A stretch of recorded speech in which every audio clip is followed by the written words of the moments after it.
Hello everyone, আমি আবির। দেশি animal channel থেকে আবার আমি এসে পড়েছি আপনাদের সামনে। কিন্তু আজকে যে ঘটনাটা নিয়ে এসেছি সেটা আসলে আমি মুখে বলতে পারছি না, এতটা কষ্ট হচ্ছে। আমাদের মুরগিগুলো আপনারা দেখেছিলেন যে এই পাশে আমি অনেকবার ভিডিওতে দেখাইছি, সিঁড়ি কোঠার ছাদের নিচে এই জায়গায় আমরা মুরগিগুলো পালতাম। এই জায়গায় রাখা হতো, তাহলে বৃষ্টিতে ভিজতো না। এখন এই জায়গায় কাজ ধরার কথা, কারণ যাতে ওইদিকে জল টল না যায়, তারপর জলের হ্যাসা আমাদের দোতলার উপরে না পড়ে, তার দোতলার ঘর বাড়িতে যেন না পড়ে, তার জন্য এই জায়গায় কাজ ধরার কথা ছিল। সেই কারণেই আমাদের মুরগিগুলোকে সরানো হয়েছে, যেহেতু বর্ষাকাল না, তার জন্য আমরা সরিয়েছিও যে সরিয়েই দেই। বর্ষাকাল হলে একটু অসুবিধা হতো, এ জায়গায় রাখা যাইতো না, কারণ খোলা ছাদের নিচে জায়গায় বৃষ্টি পড়তে পারত, তাই রেখেছি। কালকেই আমি উঠেছি সকালেই, কালকেই এই খাঁচায় মোরগ ছিল, আর এই লাল মুরগি সাদা মুরগি ছিল, আপনারা তো আগের ভিডিওতে দেখেছেন। তারপরে আমি আবার খাঁচাটাকে গুনা দিয়ে আটকে রাখি, যাতে খাঁচা খুলতে না পারে, যে প্রাণী আসুক ধরুক খুলতে না পারে। পরে আমি আবার ওই গুনা কয়েকদিন ধরে ছিল না, নষ্ট হয়ে যায় গুনা কয়েকদিনে, শেষ হয়ে গেছে। এরপরে আমি তো খাঁচা কোনোটাই আটকাই নেই, খরগোশেরটাও ফাঁকা ছিল, এটাও ওটাও। পরে আমরা রাত 3টার দিকে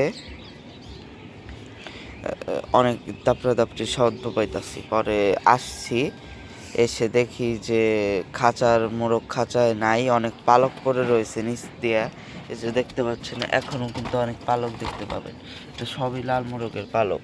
এই দিকে আছে যে ভাঙ্গা পালক, তারপর এই পাশে আছে, ও এই যে এই পাশে পর্যন্ত আছে অনেক জায়গা দিয়ে। আমি দেখাচ্ছি, পরে এই খাঁচায় এসে আমরা দেখি যে এই জায়গায় উল্টা হয়ে পড়ে রয়েছে, ঠিক এই জায়গায় উল্টা হয়ে পড়ে রয়েছে। পরে মুখ খুলে ওই নঙ্গর নাকি কি, যার শরীর দিয়ে আপনারা জানেন যে পোলাও যেই গন্ধ হয়, সেই প্রাণীটা, এখন কার ভাষায় কি বলা হয় জানি না, সেই প্রাণীটা এসেছিল। সে যাওয়ার পর আমরা পোলাও বাসনা পেয়েছি।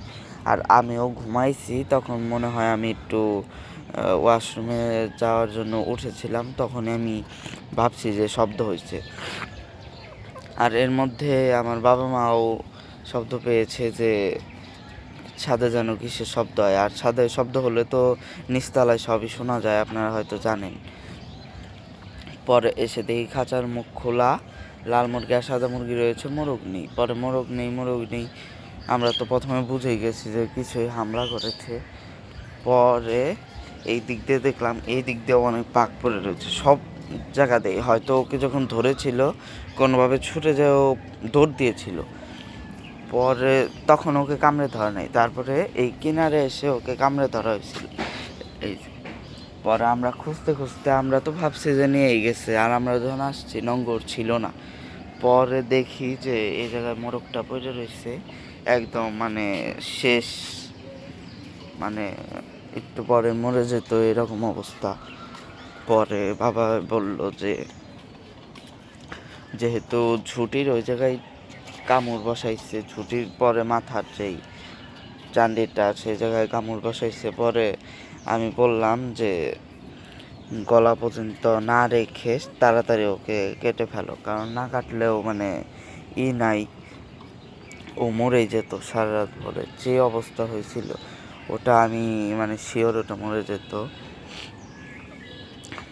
পরে ওইভাবেই করা হলো। আর আমার কিন্তু এই একটাই বিড়ার ছিল, এই 6টা যে মুরগি, আমার এই একটা মাত্র মোরগ রাখছিলাম, এখন সেটাও চলে গেল। সামনে চেষ্টা করব আরেকটা কেনার, বা আশেপাশে যদি পাই 1-2টা কেনার, একটা কিনলে আমার চলে, কারণ কিছুদিনের মধ্যে আমি বাচ্চা উঠাইতে যাচ্ছি, কিন্তু কোনো মুরগি তেমন কুচে আসছে না, পিওর দেশি, তবে কুচে আসছে না, খাঁচায় কুচে কম আছে, এটা হয়তো আপনারা জানেন।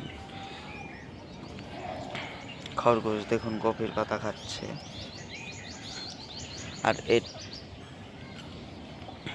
তো এইভাবেই আর কুমারের জন্য খুব খারাপ লাগছে, কালকে আমি ঘুমাতেই পারি নাই সারা রাত ওর জন্য, ওর কথা ভেবে। ওকে আনছিলাম, ও অনেক শান্তশিষ্ট ছিল, ধরলেও তেমনই করতো না, ঠুকুর দিত না। অনেক মোরগ আছে যে অনেক রাগী হয়, ওই ধরনের ছিল না,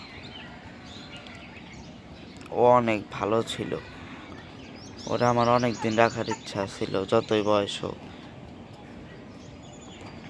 তারপর যখন কিনে আনি তখন ও ভালো ওজন ছিল। পরে কিছুদিন পর অনেক অনেক কঠিন পরিমাণে ঠান্ডা লাগছিল, আর তাও অনেক কষ্ট করে ঠিক করলাম। প্রায় 1-1.5 মাস যাবৎ ঠান্ডা লেগেছিল, তখন বুকটা কত শুকিয়ে গিয়েছিল। আবার এই কিছুদিনের মধ্যে বেশি বেশি খাইতে দিচ্ছি, আবার সেই আগের মতন মানে মোটা সোটা হয়েছিল।